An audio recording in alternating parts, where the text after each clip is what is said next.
Subjek WKMB 1021 Pembangunan Masyarakat 2. Tugasan 2 Hot Site. Charity Webinar and Virtual Run 2023. Disediakan untuk meja bersara Norzilah Haji Aziz. Nama kumpulan 6. Kumpulan kami terdiri daripada Ashraf Azrul bin Ahmad Kamil 289014, Muhammad Amin bin Afendi 289126, Alex Anak Limbang 289287, Muhammad Ali bin Azman Shah 289348, Cik Nurizan binti Cik Ma'ruf 289025, Nur Akilah Syuhaidah binti Cik Muhammad Supardi 289390 dan Nur Hafizah binti Firdaus 289187. Kertas kerja program amal secara maya Hotposite ialah program webinar dan larian secara maya untuk sumbangan tabung orang buta Malaysia.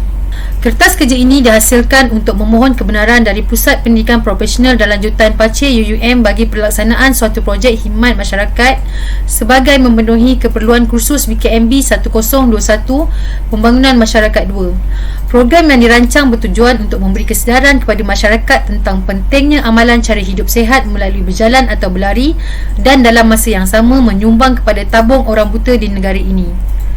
Program ini sangat penting dalam membentuk masyarakat yang sihat dan mempunyai nilai empati yang tinggi kepada golongan yang kurang upaya seperti cacat penglihatan atau sebagainya. Umum mengetahui bersenam amat penting dan membawa pelbagai manfaat kepada tubuh badan manusia, bukan sahaja untuk menjadikan badan lebih sihat dan mengekalkan tahap kecergasan, malah mampu membantu mengelakkan daripada penyakit seperti jantung, darah tinggi, stres dan sebagainya. Selain membawa kebaikan kepada tubuh badan sendiri, program ini turut membawa masyarakat untuk sama-sama menghargai golongan yang memerlukan dan menghulurkan bantuan untuk keperluan mereka. Bagi menghargai golongan yang buta ini di negara ini, kami sekumpulan sebulat suara untuk menganjurkan program 2 dalam 1 iaitu Charity Webinar dan Virtual Run 2023 dalam satu program yang kami namakan Hotposite. Hotposite yang membawa maksud harapan untuk penglihatan ia selari dengan pengisian yang ada di dalam program ini. Program ini boleh dikatakan unik di mana kami akan menjemput pengaruh atau influencer bagi menerangkan tentang senaman, kesihatan tubuh badan dan penyakit berkaitan organ panca indera mata, dan dalam masa yang sama menganjurkan program larian secara maya untuk mengumpul sumbangan untuk disumbangkan kepada Persatuan bagi Orang Buta Malaysia. Program tersebut akan dijalankan bersempena Hari Braille Sedunia, iaitu hari antarabangsa bagi meraihkan kesedaran kepentingan Braille pada tarikh 4 Januari setiap tahun sebagai cara komunikasi dalam realisasi penuh hak asasi manusia untuk orang buta dan orang tidak sempurna penglihatan. Kami berharap agar program ini mampu menarik minat semua golongan masyarakat untuk sama-sama membantu golongan yang kurang upaya dan dalam masa yang sama mampu membentuk masyarakat yang penyayang dan mengamalkan gaya hidup yang sihat dan dalam kehidupan seharian.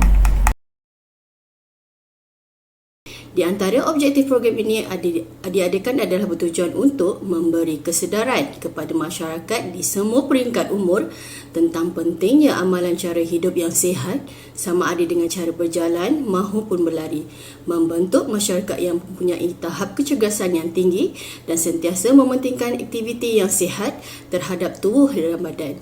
Yang ketiga, sebagai satu platform untuk mengumpul dana dan menyumbang kepada tabung Persatuan Orang Buta yang telah dipilih sebagai tanda penghormatan serta menghargai golongan orang buta di negara ini. Yang keempat, memberi kesedaran kepada masyarakat mengenai golongan orang kelainan upaya ini iaitu orang buta yang mempunyai kumpulan minoriti dalam sesebuah komuniti yang perlu diberi perhatian. Yang kelima adalah memberikan pendedahan dan mendekatkan lagi masyarakat untuk mengenali dengan lebih mendalam orang-orang buta di samping mengeratkan hubungan silaturahim dan semangat perpaduan di kalangan peserta serta golongan orang buta khasnya. Seterusnya adalah impact program. Yang pertama, impact kepada peserta. Di antaranya adalah dapat meningkatkan kesihatan tubuh badan di samping dapat beriadah bersama ahli keluarga terutamanya kepada individu yang mementingkan kesihatan diri. Seterusnya adalah program ini dapat membentuk sikap disiplin dalam diri peserta untuk menghabiskan cabaran yang diberikan pada masa yang ditetapkan. Peserta dapat menghabiskan masa lapang dengan aktiviti yang sihat tanpa perlu membuang masa dengan perkara atau aktiviti yang tidak berfaedah. Seterusnya adalah impak kepada organisasi atau persatuan orang buta yang kami pilih.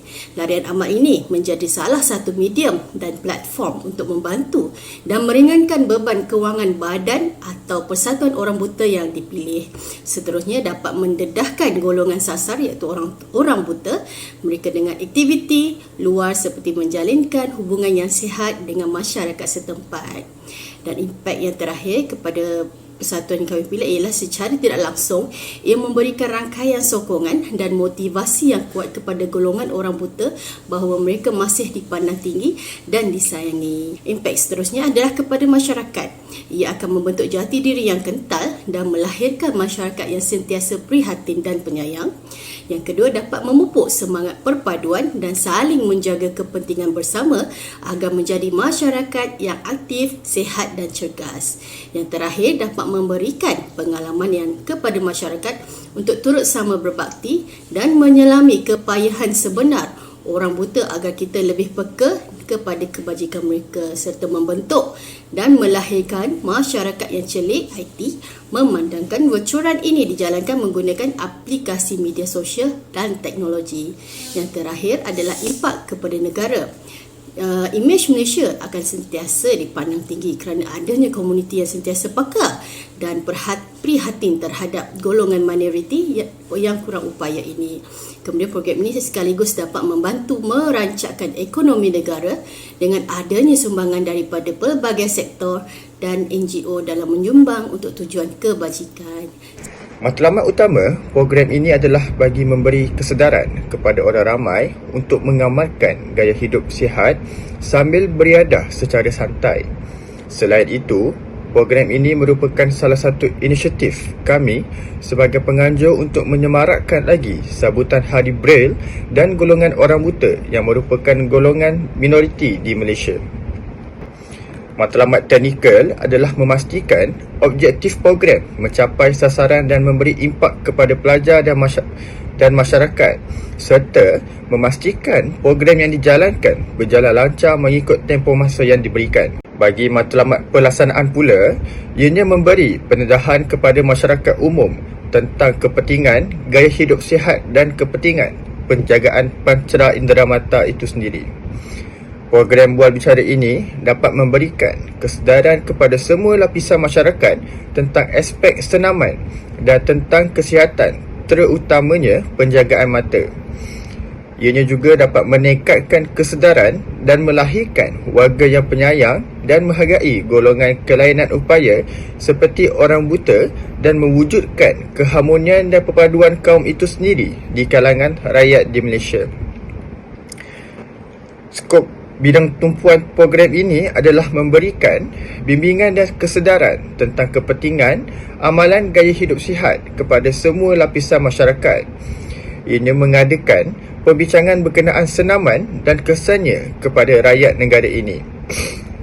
Selain itu juga mengadakan sesi soal jawab berkenaan kesihatan dan memberikan pencerahan berkenaan sumbangan yang disalurkan dan kepentingan sambutan Hari Braille kepada golongan buta itu sendiri.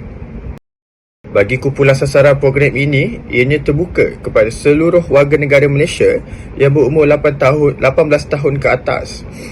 Bagi peserta yang berumur kurang daripada 18 tahun, peserta perlu mendapatkan kebenaran daripada pihak penjaga mereka sendiri. Program Hope for Sight Charity Webinar and Virtual Run 2023 akan memula pendaftaran pada 4 hingga 20 Januari 2023. Seterusnya, peserta akan memulakan larian pada 15 hingga 24 Januari 2023. Webinar kesihatan pula akan dijalankan pada 13 Januari 2023. Program ini akan berlangsung selama 10 hari. Lokasi larian adalah mengikut pilihan peserta sendiri dan webinar kesihatan akan dijalankan secara maya menggunakan platform Instagram. Webinar kesihatan ini akan dihostkan oleh influencer terkenal saudara Kevin Zahari dan Dr. Syed Shazril. Dr. Syed Shazril atau nama sebenar Muhammad Shazril bin Shahruddin, bekas pegawai perubatan dan pempengaruh media sosial juga pengacara program My Doctors. Dr. Syed Shazril juga adalah doktor selebriti yang mempunyai jumlah pengikut di Instagram seramai 331,000 orang. Sering muncul di kaca TV dan akhbar untuk memberikan pendedahan tentang penjagaan kesihatan diri dan gaya hidup sihat. Jurulatih kecergasan Kevin Zahri. Kevin Zahri adalah jurulatih peribadi dan pakar pemakanan bertauliah daripada Amerika Syarikat yang memenangi pelbagai anugerah yang terkenal dengan kerjanya dalam bidang penurunan berat badan. Seorang pengaruh sosial dan usahawan digital, Kevin mempunyai lebih 1 juta pengikut di semua media sosialnya. Dikenali sebagai Cikgu Fitness Malaysia, misi Kevin adalah untuk memperkasakan orang ramai dengan pengetahuan dan alatan untuk mencapai matlamat kecergasan mereka. Kevin Zahri juga telah muncul dalam pelbagai rancangan TV, program berita dan majalah di Malaysia dengan tujuan memberikan inspirasi dan motivasi kepada orang lain untuk menjalani gaya hidup yang lebih sihat. Beliau juga aktif dalam pelbagai gerakan yang dibangunkan oleh kerajaan untuk membantu membangunkan Malaysia yang lebih sihat. Beliau terlibat dalam pelbagai inisiatif yang dimulakan oleh kerajaan, termasuk mengenai isu obesiti kanak-kanak, pembangunan sukan dari akar umbi wanita dalam sukan dan wawasan sukan 2030. Senara jawatankuasa pelaksana adalah seperti berikut. Penasihat Meja Besara Nurzilah binti Haji Aziz. Pengarah Cik Norizan binti Cik Ma'ruf. Timbalan pengarah Nur Hafizah binti Firdaus. Setiausaha Nur Akilah Syuhaida binti Cik Muhammad Supardi. Bendahari Ashraf Fazrul bin Ahmad Kamil. Moderator dan ahli jawatan kuasa Alex Anak Limbang. Ahli jawatan kuasa pertama Muhammad Amin bin Afandi. Ahli jawatan kuasa kedua Muhammad Alif bin Azman Shah. Program ini adalah anjuran pelajar semester 3 jurusan Ijazah Pengurusan Awam untuk subjek PKMP 2 Universiti Utara Malaysia bersama rakan kolaborasi dan platform rasmi aplikasi Jumran. Kaedah pelaksanaan aktiviti. Bagi program ini, kami menjalankan 2 program, iaitu program webinar dan program larian. Untuk program webinar, kami melibatkan pempengaruh influencer yang akan dijemput untuk memberi penerangan berkaitan program larian ini. Pempengaruh yang dijemput adalah jurulatih kecergasan Kevin Zahri dan pengacara serta doktor selebriti Dr. Sy. Tujuan kumpulan kami menjemput mereka dalam program ini adalah untuk tujuan menerangkan dengan lebih lanjut aspek penjagaan kesihatan diri melalui kebaikan bersenam dan gaya hidup sihat, mempromosikan program ini agar mendapat liputan luas di sosial media sekaligus mampu menarik lebih ramai peserta untuk menyertai larian amal secara maya. Dan yang ketiga, memberi pendedahan kepada seluruh ahli kumpulan bagaimana pengendalian majlis bual bicara dan komunikasi yang berkesan bagi mempengaruhi masyarakat untuk melakukan aktiviti yang sihat. Program yang kedua pula ialah program Virtual Run. Cabaran ini dilakukan dengan cara seraman sihat, iaitu berkonsepkan berjalan, berjoging ataupun berlari sama ada secara indoor, treadmill ataupun outdoor di kediaman masing-masing. Bagi kaedah penyertaan dan syarat penyertaan, peserta pula hanya perlu mendaftar di pautan Jumran yang disediakan untuk menyertai program ini dan membuat bayaran pendaftaran secara dalam talian. Selesai pendaftaran, peserta boleh mula berjalan kaki ataupun berlari sama ada di atas treadmill atau di mana-mana sahaja. Bukti pengesahan larian perlu dihantar selepas tarikh tamat larian, iaitu selepas 10 hari. Sekiranya peserta berjaya membuat pembuktian jumlah larian, pihak penganjur akan memberikan e-sijil, baju dan medal sebagai tanda penghargaan. Peserta disyorkan untuk menggunakan apps seperti Map Runner Leap Fitness, Fitbit, Strava dan Garmin. Untuk buktian gambar larian, peserta perlu memenuhi 3 syarat, iaitu jarak mengikut kilometer yang ditetapkan, ada info dan tarikh, larian mesti dibuat dalam tempoh yang diberikan. Yang ketiga, gambar bukti larian perlu dimaknai dan dihantar kepada penganjur melalui aplikasi Jumran sahaja. Untuk program Hope Foresight, jarak larian ialah 50 km. Jumlah penyertaan dianggarkan seramai 1,000 orang. Yuran penyertaan pula hanya dikenakan sebanyak RM50 untuk setiap peserta. Wang sumbangan wang sumbangan diperolehi hasil daripada lebihan pendapatan wang penyertaan dan akan didemerkan kepada Pertubuhan Pembangunan Orang Buta Malaysia. Untuk program ini, pendaftaran akan dibuka bermula 4 hingga 20 Januari 2023 melalui aplikasi Jomran. Webinar IG Live bersama Dr. Stay dan Kevin Zahari pada 13 Januari. Tempoh larian pula 15 hingga 24 Januari. Lokasi bebas sebanyak 50 km. Hantar rekod larian pada 15 hingga 24 Januari melalui aplikasi Jomran dan menyerahkan cenderahati kepada para peserta yang berjaya menamatkan larian pada 30 Januari 2023. Pendapatan yang diterima adalah daripada wang bayaran pendaftaran daripada peserta yang menyertai. Kami menganggarkan lebih kurang 1,000 orang peserta dengan bayaran RM50 yang membawa pendapatan sebanyak RM50,000. Untuk makluman beja dan semua, program ini tidak membayar sebarang modal kerana kita mendapatkan pendapatan daripada jumlah bayaran pendaftaran peserta yang menyertai program ini.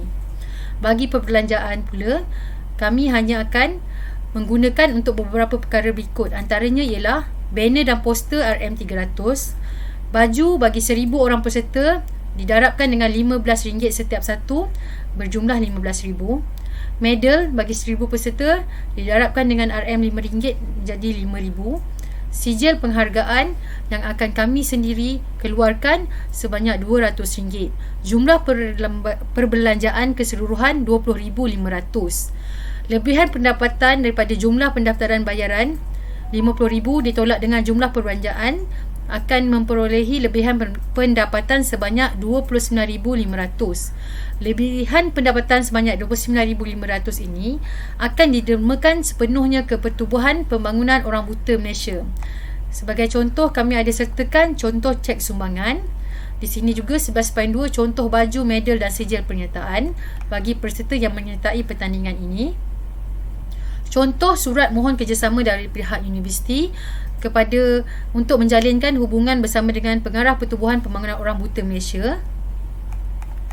Contoh surat mohon kerjasama kepada penceramah kita bagi program webinar. Surat untuk menjalankan kolaborasi bersama dengan aplikasi Jomran. Jika meja lihat kepada surat-surat berkenaan, surat ini adalah permohonan daripada pihak kami dan masih menunggu daripada pihak kedua untuk menghantar jawapan balas sama ada setuju atau tidak. Walau bagaimanapun kami memohon untuk dijalankan secara percuma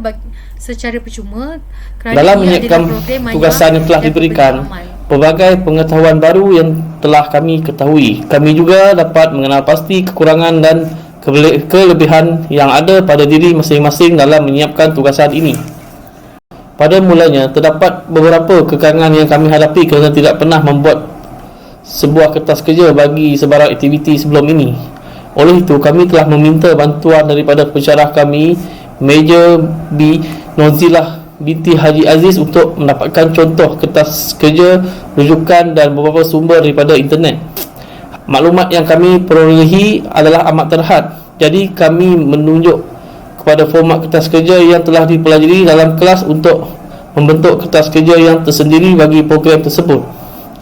Setelah melakukan beberapa pembacaan di internet dan mendengar penerangan daripada pensyarah kami, Major Nozilah binti Haji Aziz, kami mula mendapat idea untuk meneruskan perancangan projek ini. Istilah webinar berasal daripada seminar web. Pada asasnya, nama itu merujuk kepada persembahan video, kuliah dan bengkel yang dihoskan dalam talian melalui penggunaan jenis perisian khas iaitu Andre Kurniawan 2021. Oleh itu, berdasarkan apa yang kami faham menurut penyertaan tersebut, kami sebulat suara memilih untuk menghasilkan kertas kerja yang berkait dengan sukan dan kesihatan secara dalam talian. Program webinar dan virtual run ini membolehkan kami untuk mempelajari berbagai cara untuk membentuk organisasi dalam sebuah penganjuran program dan memahami setiap tugas yang diperlukan bagi memastikan segala program dan perancangan yang dilakukan berjalan lancar. penglibatan diri dalam aktiviti sukan dan memberi sumbangan kepada golongan kelainan upaya seperti orang buta juga merupakan amalan mulia dan mampu memberi contoh baik kepada masyarakat. Terdapat beberapa kekuatan yang telah kami temui sepanjang menyiapkan tugasan ini. Antara ialah keazaman yang tinggi untuk mencari bahan dan sumber bagi melengkapkan tugasan ini. Program yang melibatkan pembangunan masyarakat melalui aspek kesihatan diri dalam masa yang sama mempelawak orang ramai untuk sama-sama memberi sumbangan kepada mereka yang memerlukan adalah objektif utama kami. Golongan orang buta dan golongan minoriti di kalangan masyarakat. Oleh hal yang sedemikian, kami memilih untuk membantu mereka agar seluruh masyarakat peka akan kehadiran dan keperluan mereka. Ini penting demi kemajuan golongan orang buta dan membuka peluang untuk melihat potensi diri mereka dan menjadikan mereka lebih bersemangat. Setelah kami memulakan perancangan bagi rangka tugasan, kami mendapat idea dan pelbagai ilham untuk menyiapkan tugasan tersebut. Namun begitu, tugasan yang kami hasilkan ini tidak mungkin dapat dihasilkan sekiranya tidak mendapat bimbingan daripada pensyarah. Pelajar dan sendiri tanpa sebarang bimbingan mustahil akan berjaya tanpa gurunya. 12.1 cadangan dan komen. Di sebalik kejayaan menyiapkan kertas kerja ini, kami juga menemui beberapa kelemahan dalam menyiapkan tugasan. Antara ialah sumber rujukan yang terhad. Kami hanya mencari sumber daripada internet di mana tidak semua sumber boleh dipercayai. Sumber buku di perpustakaan adalah terhad, oleh itu sukar bagi kami untuk membuat rujukan. Kertas kerja ini juga adalah sangat asing bagi kami. Justru kami terpaksa melakukan banyak kajian secara terperinci. Kami juga bertanya kepada senior yang lain mengenai kertas kerja ini. Tambahan pula, kami tidak dapat mengetahui format sebenar atau format yang tepat untuk menyiapkan tugasan ini. Dalam sumber yang kami peroleh, terdapat pelbagai format dan cara untuk menyiapkan tugasan ini. Kecelaruan ini sedikit sebanyak menyebabkan timbulnya kekeliruan untuk menyiapkan tugasan. Menurut Ahmad Susanto, masalah yang akan menjadi sukar untuk diselesaikan jika kurangnya usaha. Oleh yang demikian, kami telah mencari solusi bagi masalah ini dan menyelesaikan sebaik mungkin agar ia menepati spesifikasi yang telah ditetapkan. Menurut Jasmi dan Kamarul Azmi 2015, semakin banyak rujukan yang dilakukan untuk sesuatu perkara, semakin bertambah kualiti sebuah hasil kerja. Oleh itu, berdasarkan kenyataan yang telah dinyatakan, kami berhasrat untuk melakukan lebih banyak rujukan dan masa akan datang untuk menyiapkan tugasan kami. Dengan itu, kerja yang dihasilkan merupakan kertas kerja yang lebih berkualiti. Bukan itu sahaja, dengan wujudnya penambahbaikan tersebut, kami akan menjadi pelajar yang lebih cekap menyiapkan tugasan. Pendek kata, sebagai seorang bakal isi wazah, kami berazam akan memikul tanggungjawab dan sedaya upaya untuk menjadi serba boleh dalam bidang akademik maupun kerjaya. Ini kerana kami menjadi contoh yang baik agar pelajar lain dan masyarakat. Dengan menyiapkan kertas kerja ini, kami dapat mempelajari cara dan format menyiapkan kertas kerja. Malah ia juga merupakan pencetus semangat untuk terus berusaha membantu golongan yang memerlukan penghargaan dan memberi Sijil mesej yang baik penghargaan buat juga masyarakat. akan diberikan kepada penceramah yang terlibat dalam aktiviti yang kami akan lakukan. Penutup. Konklusi, harapan kami sebagai pelajar dan penganjur agar program Hope for Sight ini mendapat kerjasama daripada semua pihak dan dapat dilaksanakan dengan jayanya. Semoga semua pihak terlibat termasuklah pihak penganjur, peserta dan pihak jemputan dapat memanfaatkan program ini dengan sebaik mungkin dan diharapkan segala aktiviti yang telah dirancang akan mencapai matlamatnya serta memberi impak positif kepada semua yang telah terlibat secara langsung atau tidak langsung. Memandangkan tugasan seperti ini adalah tugasan pertama kali yang akan dilaksanakan oleh jawatan kuasa kami, maka kami berharap ia akan berjalan dengan lancar dan berkesan selaras dengan matlamat yang telah ditetapkan dalam objektif yang ingin dicapai. Pihak kami mengharap dengan penganjuran sebegini akan memberi kebaikan dua hala antara pelajar serta kesinambungan akan membawa manfaat kedua belah pihak. Secara tidak langsung, program ini diharapkan dapat memberi impak positif kepada kami juga dalam mengendalikan program webinar sebagai moderator yang bertanggung jawab memastikan kelancaran program dan penyampaian maklumat kepada penonton secara umumnya. Hal ini termasuklah dapat mendedahkan betapa pentingnya akan amalan cara hidup yang sehat dalam menjalani kehidupan seharian. Justru, program larian secara maya yang dirancang ini sememangnya membantu kita mengisi masa lapang dan perkara yang berfaedah. Selain itu, program ini juga dapat mewujudkan masyarakat yang bersatu padu dan penyayang. Ini karena salah satu objektif program ini adalah bagi membantu meringankan beban keuangan pertubuhan orang buta Malaysia. Dengan menyumbang sebahagian daripada hasil kutipan program ini kepada mereka, maka setiap penglibatan dapat menunjukkan semangat kemasyarakatan dalam bersatu padu tanpa mengira latar belakang kaum, agama dan keadaan seseorang itu. Program seperti ini sangat bermanfaat untuk dilaksanakan kerana dapat memberi kesedaran dan semangat kepada masyarakat, terutamanya anak-anak muda, untuk bersama-sama mengambil bahagian dalam aktiviti kerja amal bagi membantu mereka yang memerlukan dan berada dalam kesusahan. Oleh hal yang demikian, kerjasama dan komitmen yang tidak berbelah bagi daripada semua pihak yang terlibat adalah amat diperlukan agar program ini dapat dilaksanakan dengan sempurna. Justru, hasil daripada aktiviti ini diharapkan dapat melahirkan individu yang cemerlang dalam aspek jasmani, emosi, mental, rohani dan sebagainya. Melalui program ini juga diharap objektif menganjur untuk meningkat kesedaran orang ramai dalam menghargai dan tidak menyisihkan golongan kurang upaya seperti orang buta akan tercapai di samping menjadi pendorong kepada minat masyarakat terhadap sukan. Tidak dinafikan, program seperti ini juga sedikit sebanyak dapat meringankan beban, memberi semangat dan dorongan kepada golongan sasaran agar mereka dapat meneruskan kehidupan dengan baik. Tuntasnya, banyak kebaikan yang diperoleh sekiranya kita melibatkan diri atau menganjur program amal yang bertujuan untuk membantu orang-orang yang memerlukan. Setiap daripada kita boleh mengambil peluang untuk menyertai mengadakan aktiviti seperti ini agar kita dapat merasakan pengalaman itu sendiri. Kesimpulannya, pihak penganjur berharap agar program larian secara maya sambil beramal yang akan dilaksanakan ini dapat memberi manfaat kepada semua peserta dan pihak yang terlibat dan seterusnya akan menjadi baik kepada masyarakat dan negara.